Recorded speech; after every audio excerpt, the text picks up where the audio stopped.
Hi, Adela. Long time no see. Hello, Hi, Maureen. Sasha. Hi, How are you today? I'm good, thank you. Welcome back to my class. I'm glad you can make it. Yes. It must be very late in Russia. Um, Not that late for me, but in general it is. It's at Hmm. 1 a.m. Oh, okay. See, I'm a good phrase you might not have heard before is early to bed, early to rise makes a man healthy, wealthy, and wise. And I think, wise, yeah. yeah, so you know that one. That's a I know. common expression. I'm that person. I go to bed early. And I get up very early too. Yeah, that's very healthy. Healthy habits. Healthy habits, indeed. Um, and then, oh, and Diego's here too. Hi, Diego. Hi, good afternoon. How are you today? Fine, it's a good day. Was it a busy day? Yeah, very busy. Mm-hmm. In the morning and in the afternoon. Mm-hmm. Do you have a 9 to 5 kind of job? No, I am only one job, but I have two kids. Oh, well, that's a second job. Yeah, How old are your kids? 2 and 4 years. Oh, what a fun time. But they have a lot of energy, I imagine. Yeah, Hmm. Do you ever speak English with them? not usually, but I must speak with them. You should try. It's a good chance to practice. And usually, when kids learn English from a really young age, they have a good ear for pronunciation. So maybe you can watch some videos with them in English. Okay. I highly recommend it. And it looks like we have a new student. Is it Antonio? Hello, how are you? Good. How are you doing? Very good.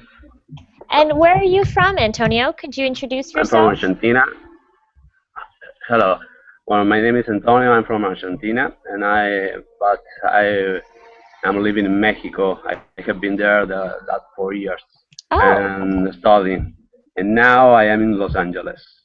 For oh, wow. Well, that's yes. cool. We're not that far away from each other. I'm in Santa Barbara.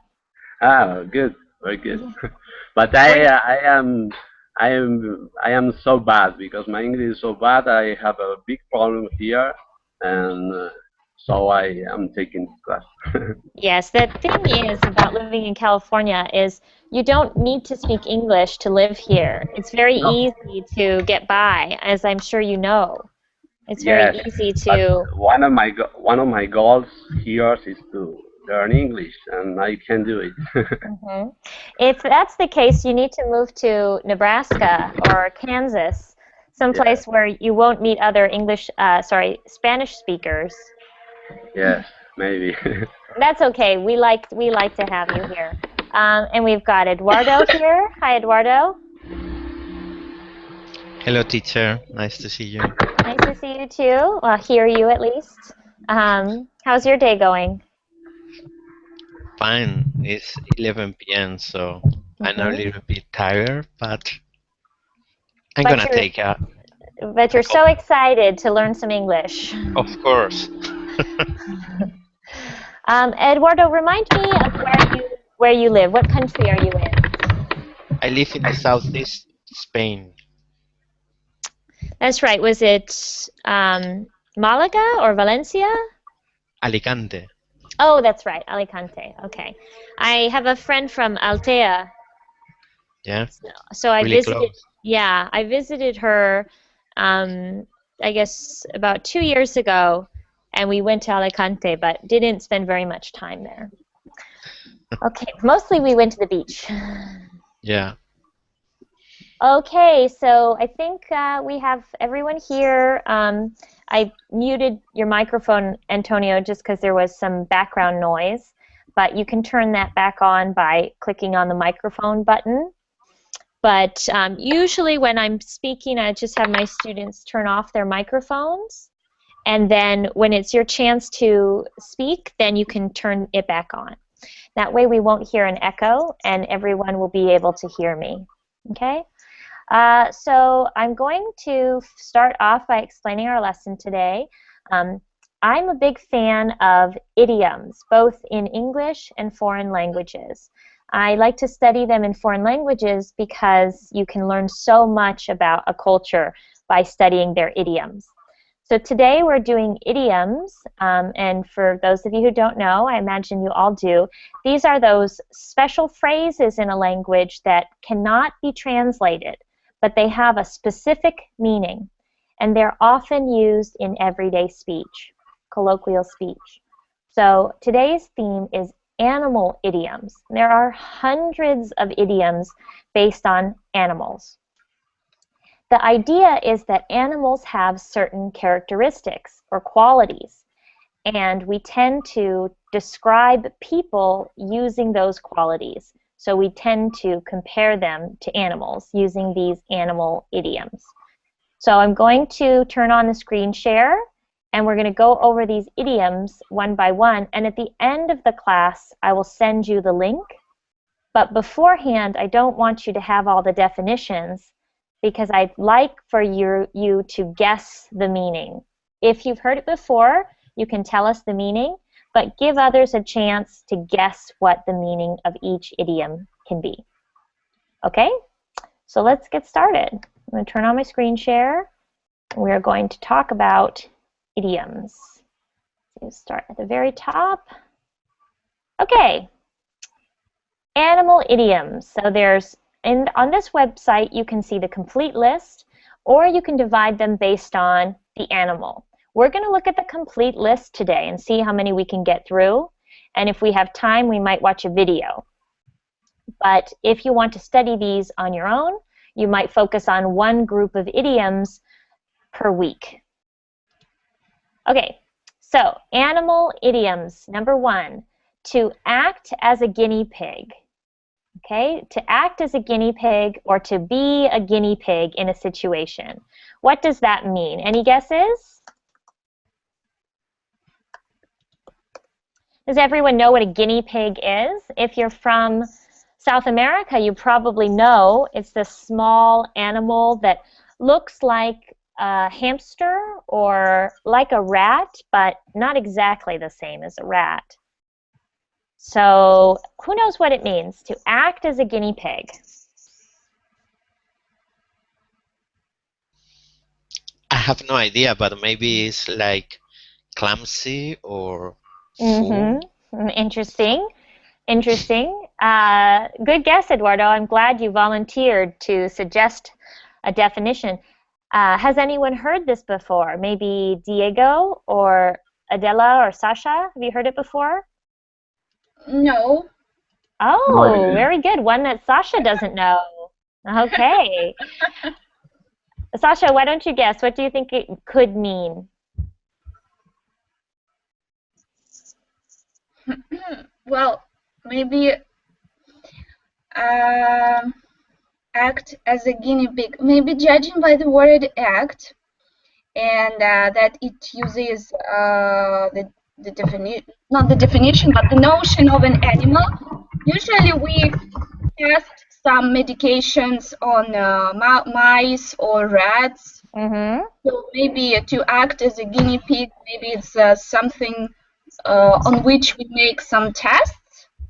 All right, well, you're on the right track.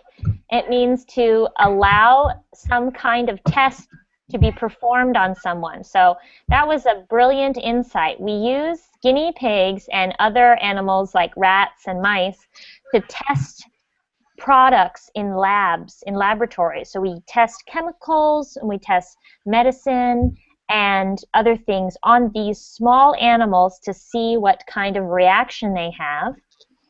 And so to act as a guinea pig is to allow some kind of test to be performed on you, okay?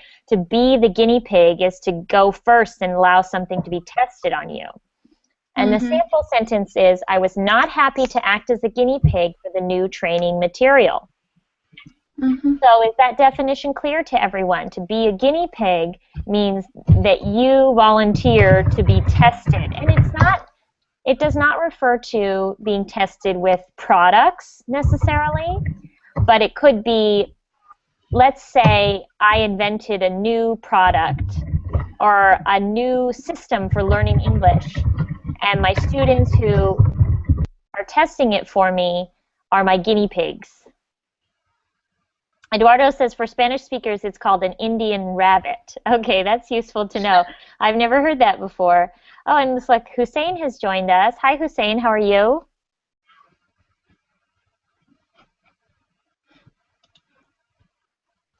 Hussein, are you there? Oh, he's gone. Well, maybe he'll join us again. So can I get a volunteer to use guinea pig, be a guinea pig, or act as a guinea pig in a sentence? Yeah, me. The last week when I go with some friends in an excursion, I feel like I'm a pig because they told me I have to find out where was the cooker. Good. Okay. Yeah, so whenever you have to do something, to test something out, or to find something, or to use something for the first time, you are the guinea pig. Okay? Let's move on to our next idiom. So, Hussein, can you see we're doing animal idioms today? So, Yeah. you there? Yes, Hi there. Hi. How are you? good. How are you, Maureen? Good, really good. Okay, so to act as a guinea pig means to allow a test to be performed on you or to be sort of part of the experiment, just like in our labs. Okay, ahead of the pack. So Hussein, I'm gonna turn off your microphone. It's kind of got some feedback. Okay, ahead of the pack. Diego, sorry, I think it was Diego's microphone. Ahead of the pack, what does this mean? Any guesses? Well, I can guess. Sure. The pack, it maybe is a pack of wolves, so or other group of animals. So ahead of the pack is like you are foreseeing things before other people. Foreseeing things, yeah, you can almost predict the future. That's good. Yeah, that's pretty much it. The pack is a group of wolves. So if you are ahead of the pack, it means you are more successful than other people who are doing the same thing as you. So the group of animals like dogs or wolves who live together, if you're at the front, you're almost like the leader of the dogs or the wolves. So this is a really common business idiom as well. For those of you who are in my business idioms class, to be ahead of the pack is to be the most successful or the leader. So if you work in a company or you're in school, you want to be ahead of the pack. All right, and the sample sentence is, the girl studied hard all summer and was ahead of the pack when she returned to school in the autumn. So let's hear from Hussein. Can you give us an example of ahead of the pack in a sentence of your own creation? No, okay. I just saw a movie today, and there were fighters in that, and they were trying to be ahead of the pack in the arena. Perfect. They were trying to be more. Yeah. Yes, they are each trying to be ahead of the pack, more successful than other people. This is a pretty common idiom. I'm sure you will hear this if you are listening to American radio shows, or if you listen to or watch TV shows, you will hear that phrase. Okay, let's see. An alley cat. What does it mean, an alley cat? So you might know, well, I'm sure you all know what a cat is, but an alley is like a small street or the side of a building.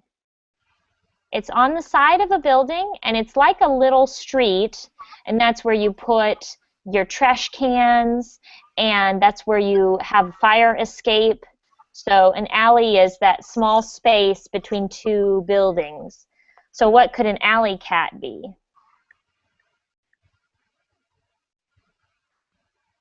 Any guesses?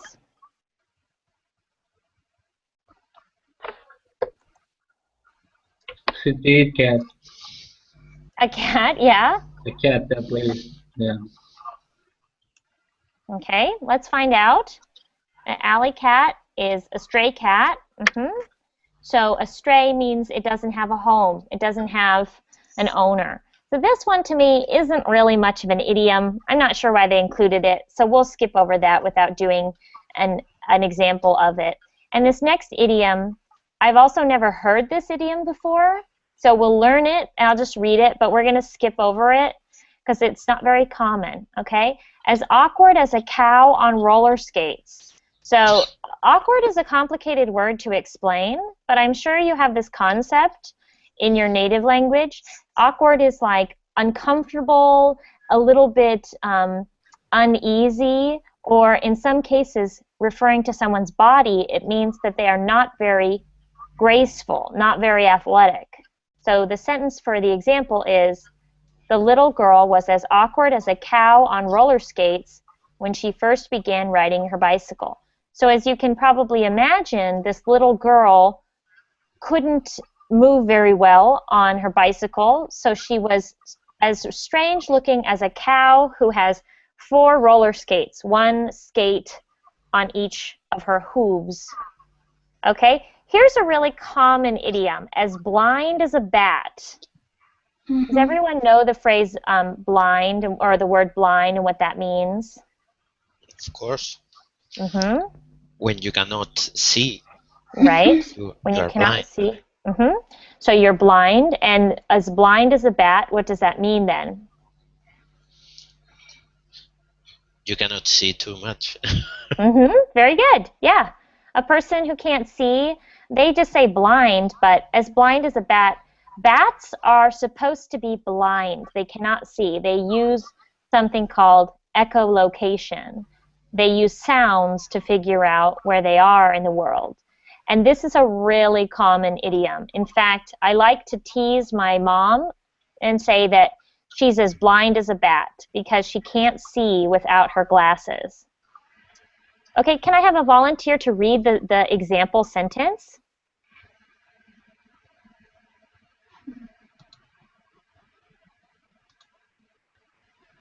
Can someone read the sample sentence for me, please? Okay. The man is as blind as a bat and cannot see more than a small distance ahead. Thank you, Sasha. And can you use an example in your own sentence? May I ask, can I use this idiom figuratively? Like if somebody pretends not to mention something, turns a deaf ear to something, can I say that he is as blind as a bat, or no? It's not that common, but there is a phrase, there is an idiom that means to not pay attention to something because you don't like it or you don't want to hear it.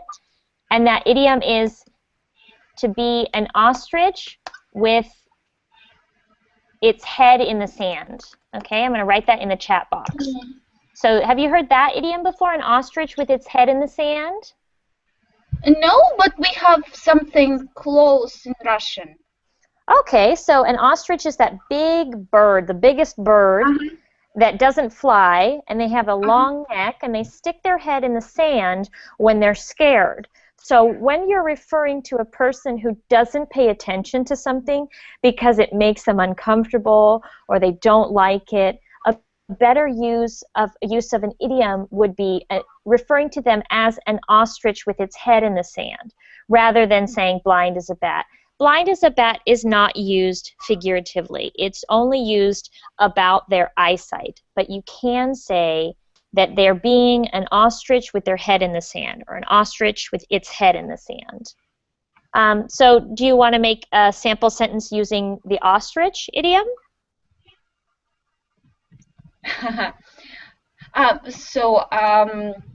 Like usually politicians. Oh no, yeah, it's about an ostrich. Politicians usually act as an ostrich with its head in the sand. Yes, that's true. Very good. So if they're avoiding something they don't like. So I would say another example of that would be parents of teenagers often act like an ostrich with its head in the sand when it comes to their children misbehaving. So parents like to pretend, oh, I just don't see that because they can't be bothered to discipline. Okay, very good. Yeah, go on. So, as blind as a bat, it's about visually impaired people. But it's sort of a joke. Like you wouldn't say it about someone who truly is blind, someone who's physically disabled. It would be better to use as blind as a bat to refer to someone who has poor eyesight, who uses glasses in order to see. So my mother can see, but she needs her glasses. So I like to tease her about being blind as a bat. Got it. Yeah, okay. And next we have, oh, I went too far. I gave away the answer. As busy as a beaver. So does everyone know what a beaver is? It's an animal with very big front teeth. They live in rivers and they chop down trees with their teeth, and they take the trees and make them into a home in the river. That's a beaver. So to be as busy as a beaver, it's also a very common phrase in English. Adela, what does that mean? This is when a person have a lot of work every day, all day is working. Exactly. Someone who's very, very busy with work, just like a beaver who has to spend all day building their home in the river. So the answer is very busy. I have been busy as a beaver all morning. Okay, so Antonio, could you try to use as busy as a beaver in a sentence, please?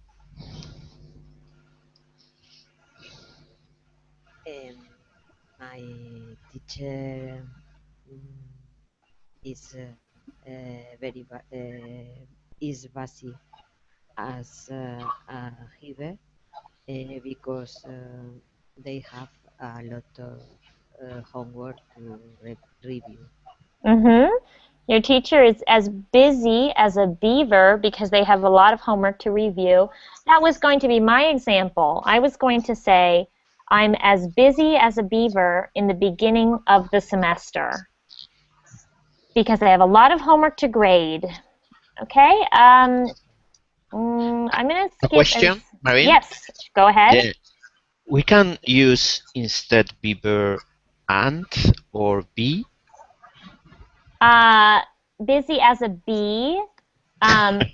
You can say that, yeah, busy as a bee. Okay. And busy as an ant is it's not a traditional idiom, so I don't recommend that you use it. If you said it, most people would know what you mean, but it's not a traditional idiom, so I would choose either busy as a bee or busy as a beaver. Okay. All right, and the next one is not, as the next few ones are not very common, so I'm going to skip over those so we can get to ones that are more common, because I think it's more useful. So let's skip down a little bit. You can review these later because I will send the link at the end of the class so you can study. And we're going to go down to this last one here, as drunk as a skunk. Okay, so who wants to guess what as drunk as a skunk means? Does everyone know what those words mean? What's a skunk? It's certainly a fun word to say. Animal? To be very drunk.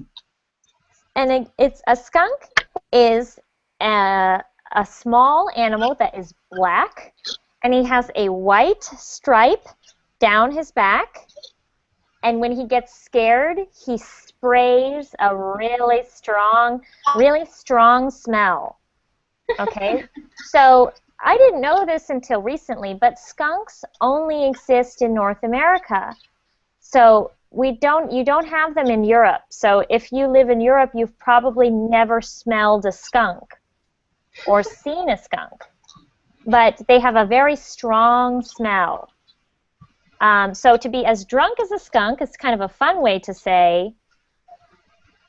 Any guesses?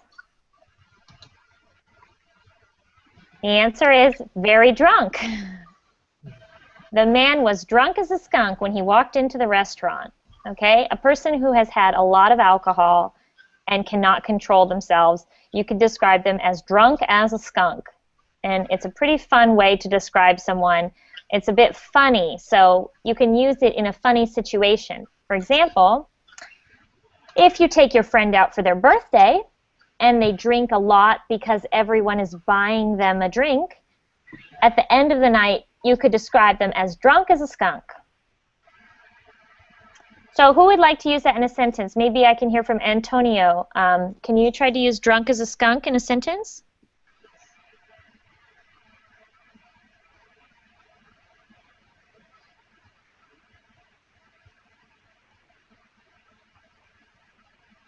Antonio? Okay, maybe we can hear from Diego then.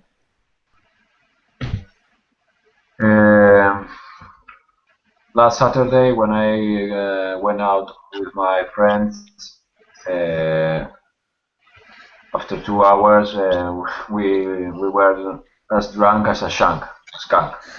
Yeah, you could say we are as drunk as a skunk. Very good. Okay, and there are many skunks where I live in California. I see them all the time. Okay, and very related, as fat as a pig. Now this is not a nice thing to say to someone, but I bet you can all guess what it means to be as fat as a pig. Very, very fat. Very fat. Yeah. Overweight. The woman in the supermarket was as fat as a pig. I do not recommend that you use this idiom when referring to someone you know. I'm sure they would not appreciate it. It's probably not a nice thing to say ever, but at least you'll know what they are referring to. And the next one is a very, very, very common idiom. So this one is one you should definitely know the meaning of. As gentle as a lamb. This is a common phrase.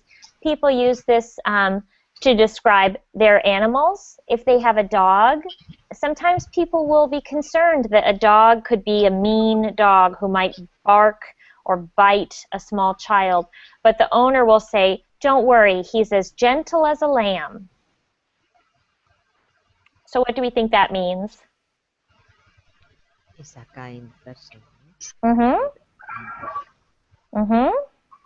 A kind person, very gentle. The girl is as gentle as a lamb when she is with her little sister.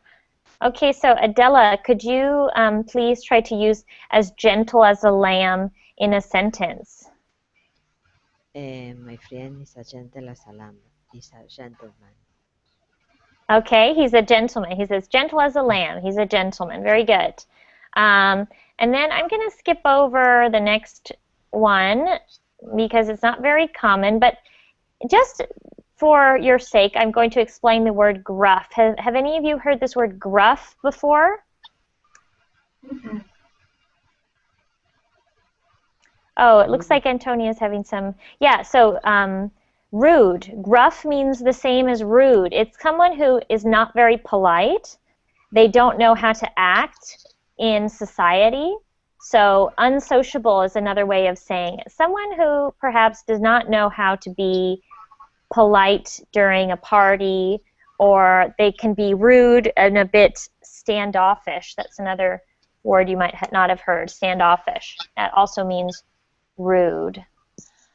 Okay, and let's see. We're going to move on to, well, hungry as a bear. That one's obvious. Bears get very hungry. As innocent as a lamb.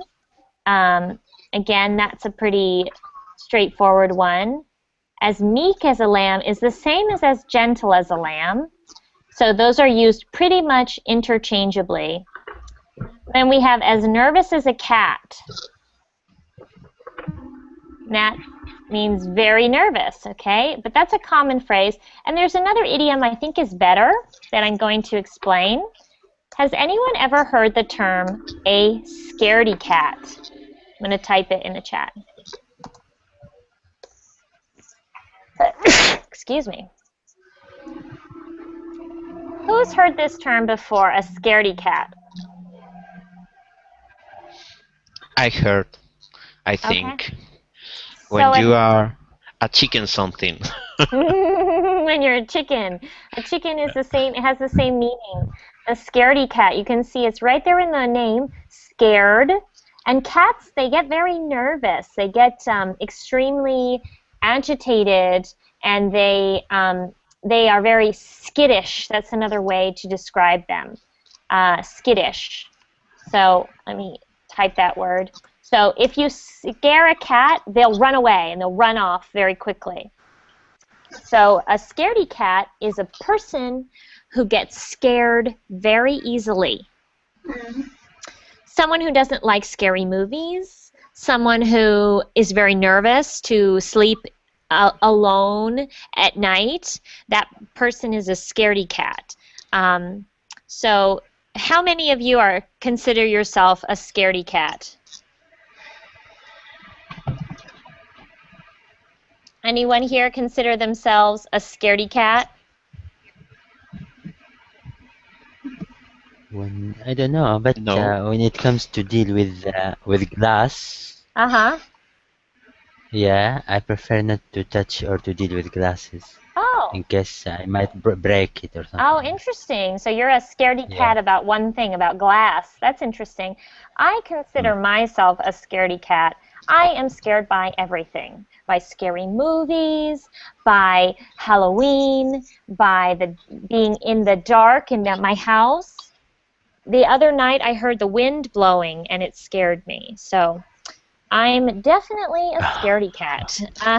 So can I get someone to use scaredy cat in a sentence? Maybe Ahmed, do you want to use Ahmad? Sorry. Just my niece is scaredy as a cat when I turned the light off. Oh, good. My niece is a scaredy cat when I turn the light off. Good. So we say that scaredy cat more often than we say as nervous as a cat. Okay, next we're going to do as poor as a church mouse. So this one's fairly obvious. As poor as a church mouse, you can imagine a little mouse who lives in a church, and he lives there because he might rely on the kindness of the churchgoers to leave him some food. So a church mouse is very poor. And this is a pretty common phrase. If you are trying to think of a friendly way of saying that you're very poor, you could describe yourself as poor as a church mouse. For example, my cousin is as poor as a church mouse and never has any money to spend. So can I get someone to volunteer to use that in a sentence? Okay, bye. Yes, go ahead. Go ahead. After to play poker with the friends, I'm as poor as a church mouse. I'm as poor as a church mouse. Very good. Thank you, Adela. Then similar, related. Go ahead. I was just going to ask, I missed about skittish. What is skittish?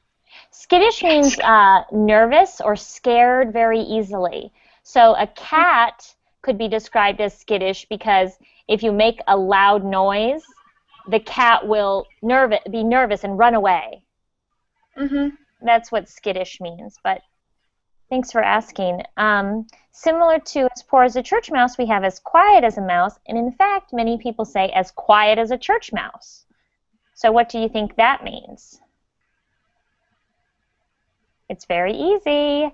Very quiet or shy. Yeah. So a mouse, they in the tend, house. yeah, So they tend to hide, and they're very quiet and they're shy because they don't want to be caught. yes, So we don't see, we don't at least hear. yes, I certainly hope not. I've never had a mouse. Silent. Yes. I was as quiet as a mouse when I left my house early this morning. Okay, or you can even say quiet as a church mouse. And you can also play a game that my family calls Church Mouse. And Diego, you might like this game because it's a good game to play with children. You say to them, you're going to play Church Mouse, and you say, 1, 2, 3, Church Mouse. And then everyone has to be silent. And the first person to speak loses the game. Okay, I tried. So you can try to play Church Mouse with your children and see if it will keep them quiet when they need to be quiet. And it looks like we've got a new student with us. How do you say your name? Is it Elias? Elias. Hello? Elias? Hi. How are you? Good. How are you doing? Thank you. Could you introduce yourself to the class, please?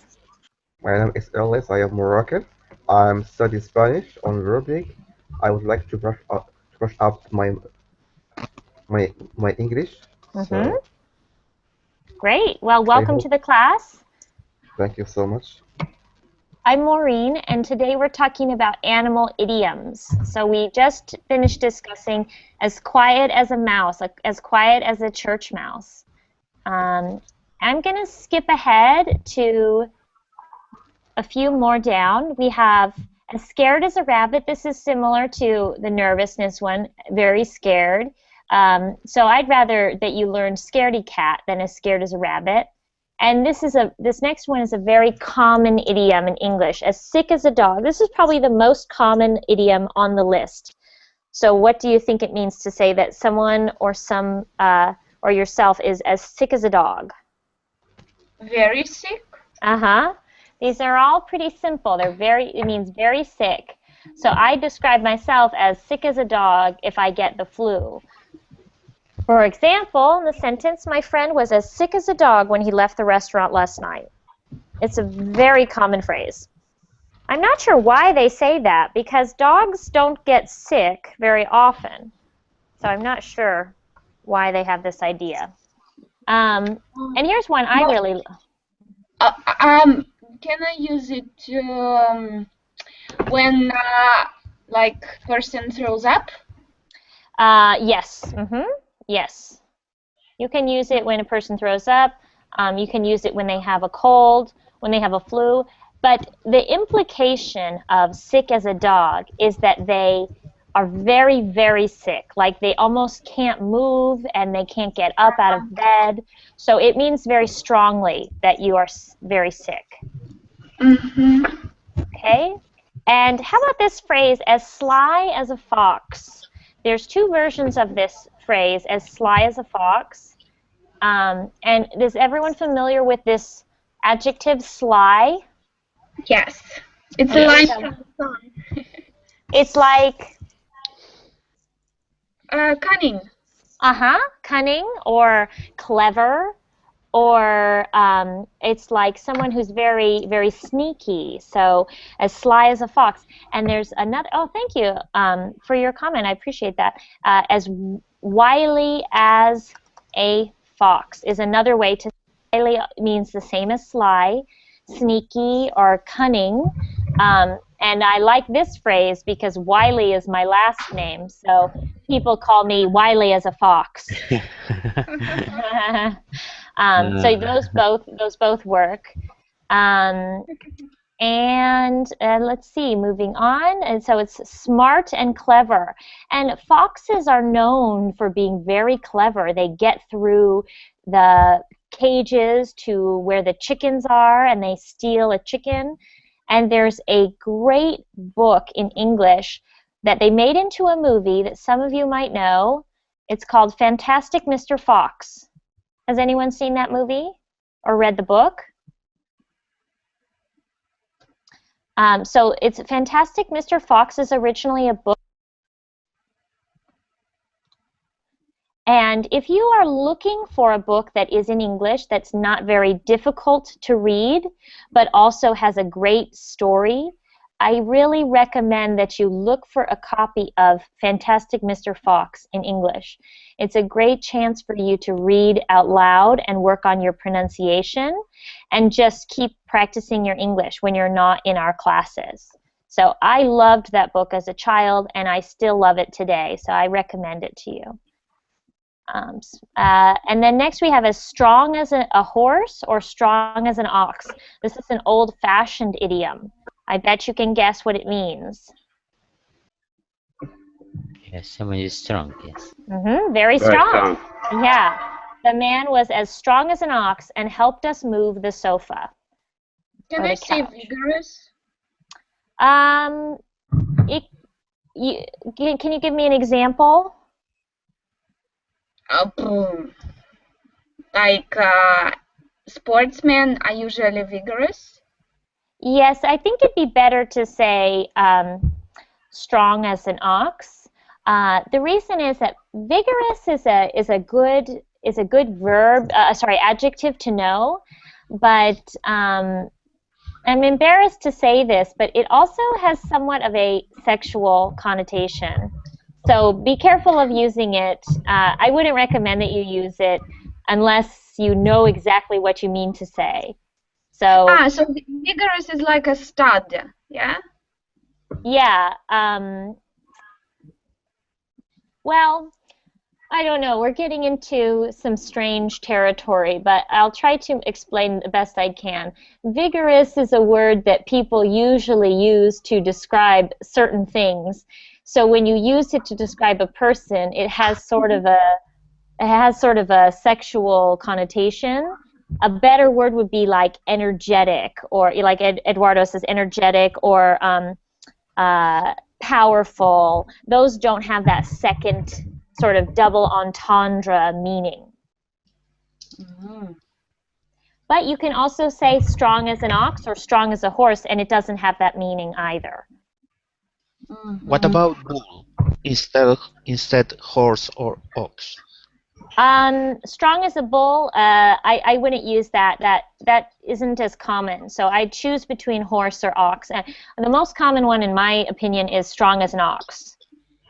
That's like it's a very American idiom. Like in our pioneer days, we describe someone as being strong as an ox. Okay, you know there is a lot of similarities between languages, and here in Spain we say bull. Oh, well, that makes sense. It seems very Spanish to say as strong as a bull. Yeah. Okay, and then our next one is stubborn as a mule. So for those of you who don't know, stubborn is the same as someone who won't give up their opinion, who is very stuck on the opinion that they are right about something. So to be stubborn is also to be headstrong. And they say stubborn as a mule because mules, the cross between a horse and a donkey, they're known for being very stubborn, and you can't make them do anything they don't want to do. So to be as stubborn as a mule is very stubborn. My friend is as stubborn as a mule, and you can never make her change her mind. Okay, and then so for that's quite a few idioms, and Elias would like you to write it down in Spanish. So if you can share that with us in Spanish, he would appreciate that, and I would appreciate it too. So what we're going to do now is we're going to watch a video from the website that I occasionally use, which is Ingvid, and it uses some of these animal idiom expressions. So there you go. There's the example in Spanish, so we got a chance to learn a little bit of Spanish too. I'm going to play this video for the rest of our class together, okay?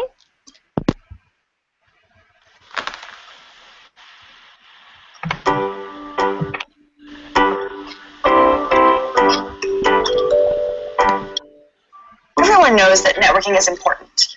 to find a new job, to get a promotion, even to make a career change. But it's also pretty intimidating, and it's one more thing in an already hectic, busy schedule. There are also a lot of obvious questions like, how do I find networking events? What do you actually do when you get there? And how do you start a conversation in a way that's not awkward? Well, never fear. We're going to take you through my tips for networking success.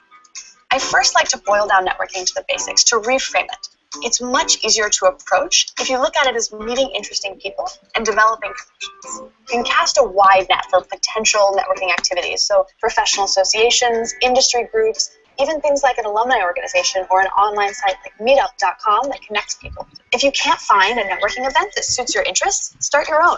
You can invite 3 friends, ask each of them to invite 2 or 3 friends, and meet at someone's home or at a coffee shop once a month. You'll start growing your network very quickly. It's also really helpful to dust off your elevator pitch before you show up at a networking event. Now, an elevator pitch is usually 20 to 30 seconds, very concise, that explains who you are, your name and title, what you actually do, and I like to add why do you love it, so I think it's more interesting. That way, when you give your conversation partner a little more information, they've got something to latch on to. Think ahead of time about your goals when you're going into a networking conversation. So for example, if you're looking to make a change into a different industry, when someone asks you how you're doing, you might say, I'm doing great, I'm thinking about moving into the financial industry. Now 97% of people are going to say, oh, that's nice, and the conversation will move on. But for about 3%, they're going to look at you and go, oh, my sister's, mother's, aunt's, cousin's, colleague's, friend works in the financial industry. Say, yes, absolutely, I would love that. You never know what sort of help people will offer when they just know what it is that you're looking for. Can't we just at any networking event with a couple of conversation starters? Sorry, I can't get it to skip the ad. Hi, I don't know anyone. Sorry. Do you mind if I say hello? I find that being honest about the inherent awkwardness of networking puts people at ease. And when the conversation's wrapping up, you can end it with a quick so great to meet you. I know, I can't get it to skip. The button won't work. I apologize to everyone. It's a great idea to follow up via email 24 hours. Make it friendly and tie up any loose ends. If it's appropriate, you can also connect on LinkedIn or Twitter. Those are my best networking tips. Try them out, enjoy them, and I wish you the best of luck.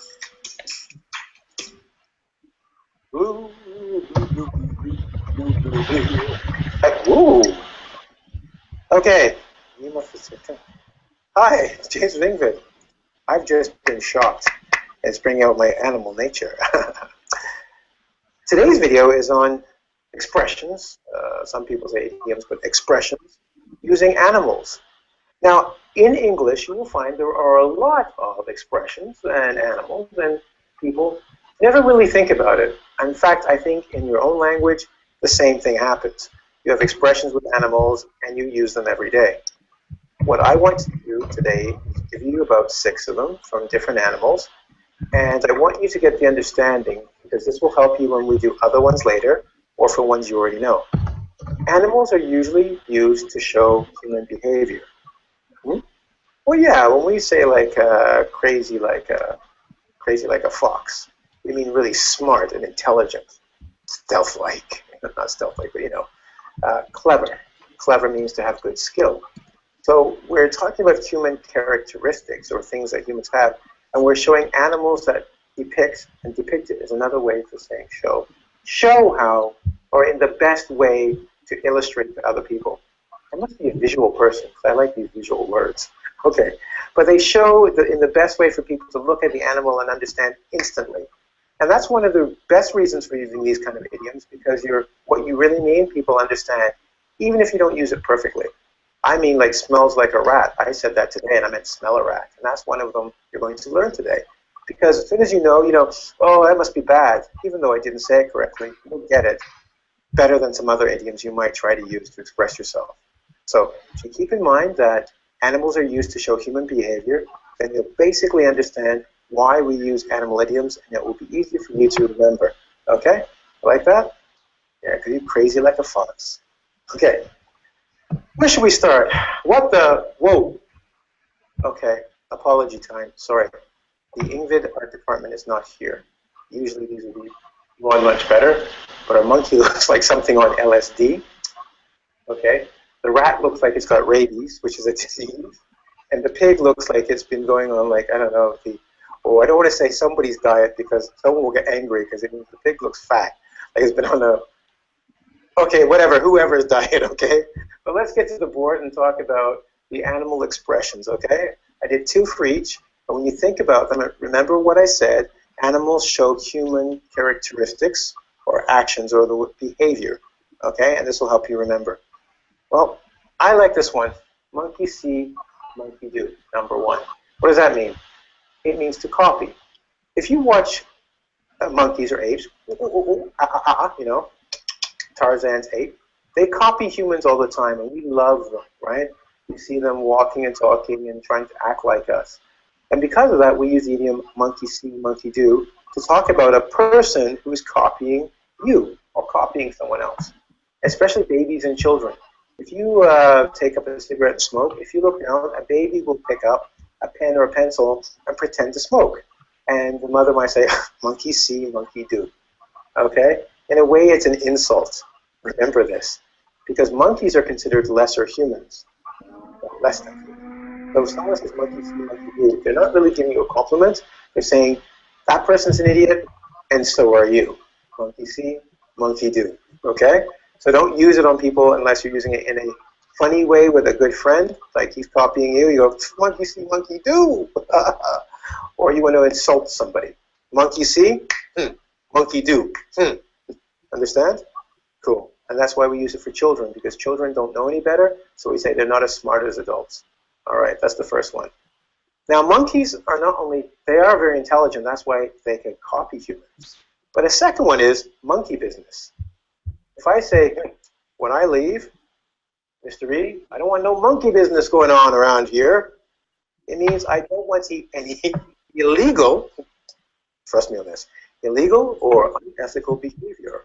It seems monkeys aren't just even bananas these days. They're running businesses. When we say no monkey business, it's because people are playing around, usually playing around with the rules or the law. And sometimes it's unethical, even in relationships, or illegal, right? Stealing money from a company is monkey business. And it, even though it sounds funny, it's very serious. They're saying there's a lot of monkey business going on here. Things that are not right, okay? Someone's playing in a bad way. Do you notice using the monkey in many idioms is to show there's intelligence, but it's either in a negative way or you're not intelligent. So watch when people use monkey idioms, all right? Number 2, as you can tell, well, I didn't draw it. Mr. E, did you draw it? Somebody don't like rats. So I smell a rat because this rat doesn't look as happy as the other animal. When you smell a rat, it means you smell something's wrong. Rats are dirty, disgusting animals. Rat lovers, hold up. Hold up means wait, okay? Hold your peace. I have nothing against, well, I do. I don't want rats in my house, okay? But when we say I smell a rat, it means, A, you think somebody who may be telling secrets, your secrets to someone else, right? But specifically smell a rat is you smell something is wrong because rats are typically bad. Most people don't like rats. So if somebody's ratting, one we even use is to rat you out, which is to tell your secrets to other people, your bad behavior. Smelling a rat is not good. But when someone calls you a rat or uses an idiom or an expression using rat, they're saying something negative about you or the situation. I smell a rat. I smell E. I think E did that picture. That rat's got a red eye. Look closely. Okay. The rat race. Rats tend to run around because they got no job. They just run around. They have no job. They got nothing to do. They're crazy. Not crazy. They're just running around your house eating everything. We refer to the rat race here as any behavior that keeps you very, very, very busy in activity, but not necessarily getting anywhere. It's called the rat race. Get a job, pay your bills, die. That's it.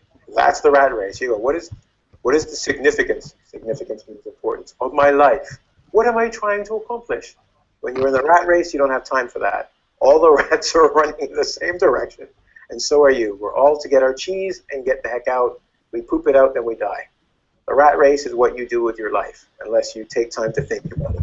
But once again, it's kind of negative because people, you might say, sorry, I'm going fast.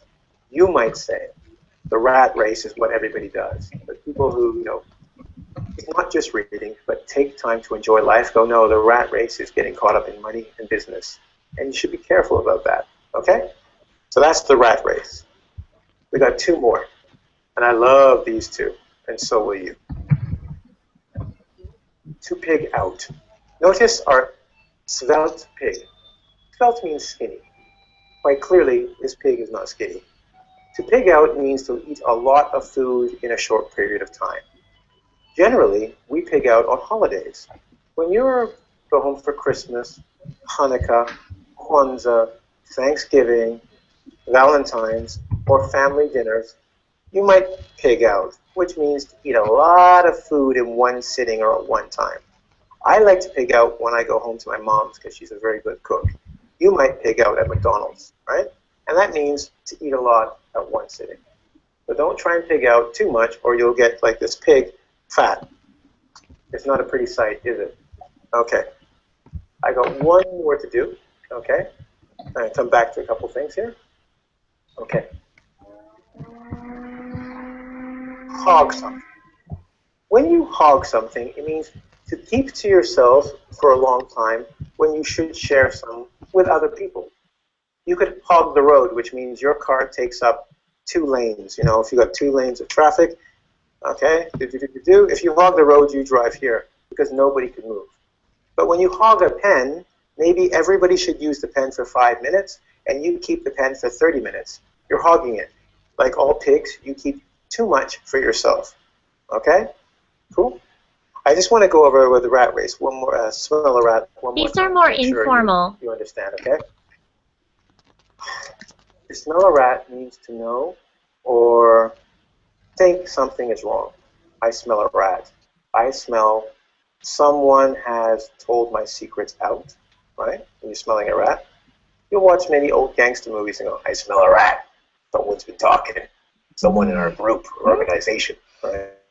Or I don't know, maybe you go into a negotiation and you're like, I smell a rat, something's wrong, I don't like this doesn't seem right, okay? Something doesn't seem right when you smell a rat. Usually we use it for a person who is telling the secret, right? For somebody else that you don't know. Okay, cool, all right. Let's go over very quickly. Monkeys, positive or negative? Yeah, I like monkeys, but nobody likes them. Monkeying is usually to do with someone playing around when they shouldn't play around, or someone of lower intelligence, right? Monkey see, monkey do. You're not so smart, that's why you copy someone else, right? Monkey business, you're intelligent and you're up to something you shouldn't be. Illegal activity or unethical activity. Okay, that's my ethical voice. I like that. Okay, smelling a rat, rats are dirty. Okay, if you smell a rat, something's wrong. Somebody has told your secret to someone else. Another word is to leak. I didn't want to use that. But leaking your secrets. Leak. Think of this. You have a tap with water. Okay. There's the water. If it's coming out, a leak. The water is coming out and it shouldn't come out. Okay. That's where your rat is. You're telling your secrets and letting them out. The rat race is what most of us engage in. Engage means take part in.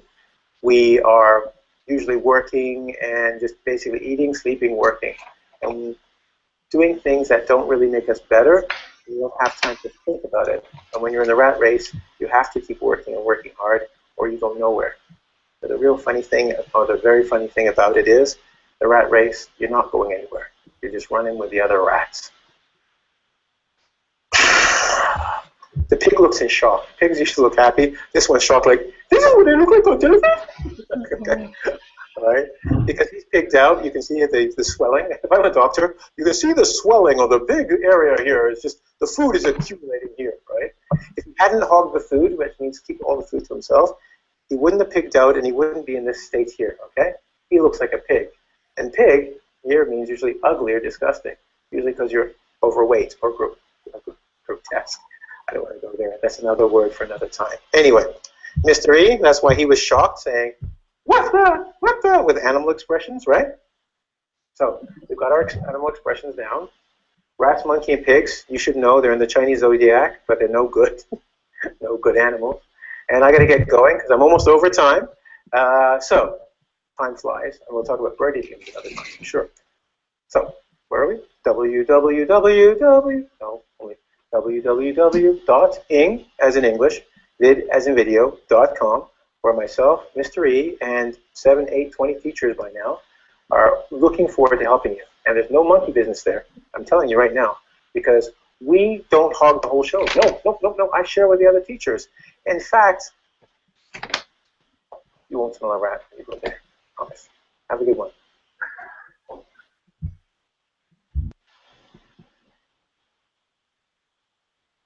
Okay, everyone, so that's the end of the video and the end of our class. Thanks for sticking with me today, and you can take the quiz. I'll put the link on the, well, you can email me, and I'll put those links up.